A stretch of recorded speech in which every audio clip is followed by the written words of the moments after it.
നമുക്ക് നേരെ കളിക്കാം. അതുകൊണ്ട് എഴുതി വെക്കാം.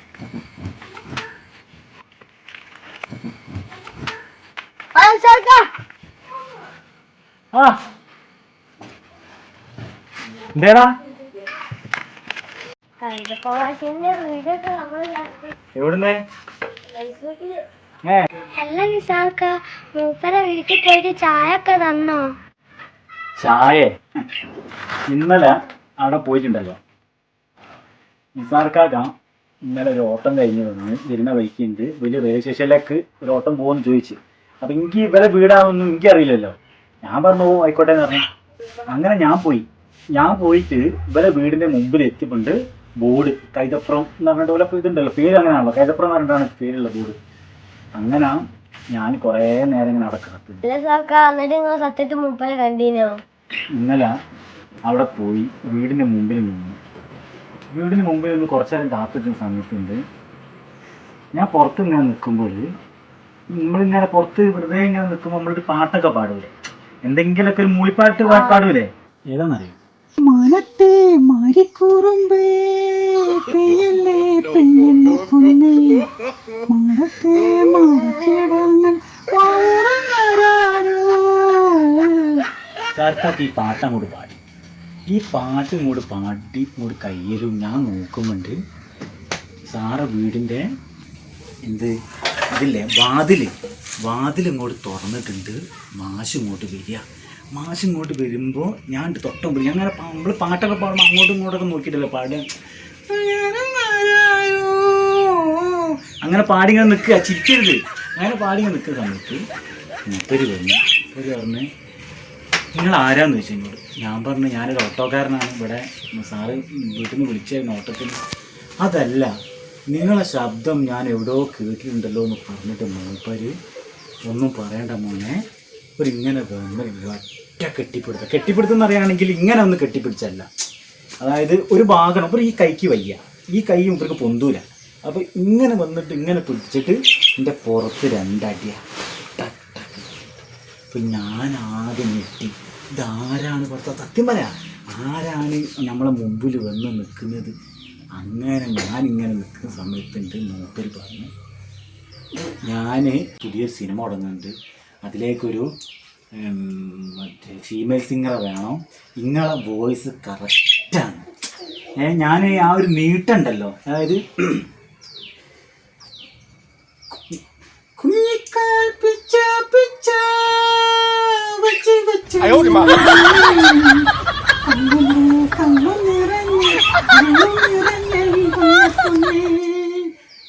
ആ ഒരു വരുന്നൊരു ഭാഗമുണ്ട്, അത് നിസാർക്ക് ഇങ്ങനെ ഇത് പാടുമ്പോൾ അത് നല്ല കനത്തിൽ അങ്ങോട്ട് പാടിക്കൊടുത്ത്. ഇങ്ങനെ മൂപ്പര് പറഞ്ഞു നിങ്ങൾക്ക് പാടാൻ പറ്റുമെന്ന് ചോദിച്ചു. ഞാൻ പറഞ്ഞു സാറ് ഞാനിങ്ങനെ പാട്ടൊന്നും ഞാൻ ഇങ്ങനെ പാടിയിട്ടൊന്നുമില്ല, വിഷയമല്ല, നിങ്ങളെ ഉള്ളിൽ ഒരു ഗായകനുണ്ട്, നിങ്ങൾ വന്ന് പാടിയാൽ മതി എന്ന് പറഞ്ഞാൽ മൂപ്പര് അകത്തേക്ക് കൂട്ടിക്കൊണ്ടേറ്റ് മൂപ്പര് ഉള്ളിലൊരു ഒരു സ്ഥലമുണ്ട്, ആ ഒരു ഇതിന് മേലെ മൂപ്പര് ഇരിക്കും, അതിൻ്റെ മുമ്പിലൊരു ഹാർമോണിയം. നിസാർക്കാരോട് പറഞ്ഞ് ഈ സൈഡിൽ നല്ലൊരു കസേര, നല്ല വലിപ്പമുള്ള കൈയൊക്കെ ഇങ്ങനെ വെക്കാൻ പറ്റിയ, എന്നോട് പറഞ്ഞ് നിങ്ങൾ അവിടുന്ന് പാടിയ പാട്ടൊന്ന് നിങ്ങൾ ഇവിടുന്ന് പാടിയെന്ന്. അങ്ങനെ പറയണ്ട, ഞാൻ രണ്ടും കൽപ്പിച്ച് അങ്ങോട്ട് പാടിക്കൊടുത്തു, പാട്ട് മുഴുവനായിട്ട് അങ്ങോട്ട് പാടിക്കൊടുത്ത്. നിസാർക്ക ശ്രദ്ധിച്ചില്ല, സംഭവം എന്താ വെച്ചിട്ട് 4 ഭാഗത്തും ക്യാമറ ഉണ്ടായിട്ട് ക്യാമറയിൽ നിസാർക്ക പാടുന്ന എല്ലാ സംഗതിയും പിടിച്ചിട്ട് ലാസ്റ്റ് ഉണ്ട് മൂപ്പര് പറയാണ് 28-ാം തീയതിക്ക് ചെന്നൈയിലെത്തണം, 28-ാം തീയതി ഇങ്ങോട്ട് ചെന്നൈയിലേക്ക് പോകാൻ, ഇതിൻ്റെ റെക്കോർഡിങ് ഉണ്ട് ചെന്നൈയിലേക്കും. അപ്പം ഞാൻ പറഞ്ഞല്ല, ഞാൻ ചെന്നൈയിലേക്ക് വരാം, നിങ്ങൾ വന്നേ മതിയാവും. അങ്ങനെ മൂപ്പര് ഒരു ചെക്ക് എടുത്ത് 10 ലക്ഷം ഉറുപ്പ്യൻ്റെ ചെക്ക് എഴുതിയിട്ട്, അതല്ല 10 ലക്ഷം ഉറുപ്പ്യൻ്റെ ചെക്ക് 10 ലക്ഷം ഉറുപ്പ്യൻ്റെ ചെക്ക് എഴുതിയിട്ട് നിസാർക്കാന്റെ മുമ്പിലേക്ക് വെച്ച് നീട്ടി. തമാശ അറിയാല, കാര്യം പറയാ. എന്നോട് പറഞ്ഞ് 28-ാം തീയതി എന്നോട് പറഞ്ഞ് മറ്റേ ഇവിടെ ചെന്നൈയിൽ റെയിൽവേ സ്റ്റേഷനിൽ എത്തണോ, അവിടെ പോലെ കാര്യമായിട്ട് പറയാം. ചെക്ക് കാണാം, നിങ്ങൾക്ക് ഇപ്പോൾ ചെക്ക് കാണണോ? 10 ലക്ഷം ഉറുപ്പ്യ ചെക്ക് ഇവിടെ ഉള്ളത്, നമ്മളെ ടൗണിലൊരു പീടിയിൽ വെച്ചതാ. 28-ാം തീയതി റെക്കോർഡിംഗ് ഉണ്ട്. 28-ാം തീയതി റെക്കോർഡിംഗ് ഉണ്ട്. ഇതേമാതിരി തന്നെ നിങ്ങൾ അന്ന് പാടണം. അഡ്വാൻസ് ആണ്. നിങ്ങളിപ്പം പാടിയ പാട്ടിൻ്റെ ആ ഒരു ലൈൻ ഉണ്ടല്ലോ, അത് അതേമാതിരി വന്നിട്ട് സ്റ്റുഡിയോയിൽ വന്നിട്ട് വേണം പാടാൻ.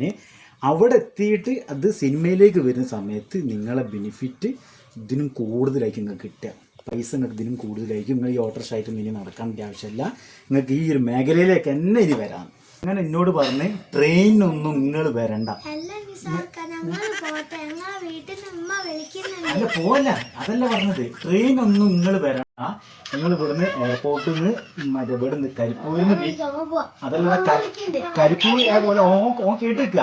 കരിപ്പൂരിൽ നിങ്ങൾ വിമാനം കയറി വന്നാൽ മതി. അതിലേക്ക് വിമാനം കയറി വന്നാൽ മതി. അതിനുള്ള പൈസ കൂടിയാണ് നിങ്ങൾ തരുന്നത്. അത് ഒറ്റ കാര്യം കൂടി ഞാൻ പറഞ്ഞത്.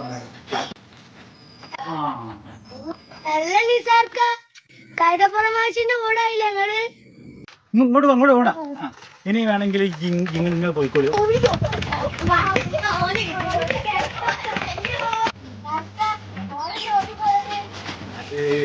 വീട്ടിൽ വിളിച്ചിട്ടാ ഞങ്ങൾക്ക് കൈതപ്രമാശ കണ്ട കഥ കേൾക്കണ്ടേ? ഇസാക്കാക്ക ഫറൂഖിന്ന് പോയി വരുന്ന വഴിക്കാണ് ഒരു ഓർഡർ കിട്ടിയത്. അങ്ങനെ കൈതപ്രമാശ വീടിന് മുമ്പ് ഇസാക്കാക്ക ഒരു പാട്ട് പാടി. അങ്ങനല്ലേ?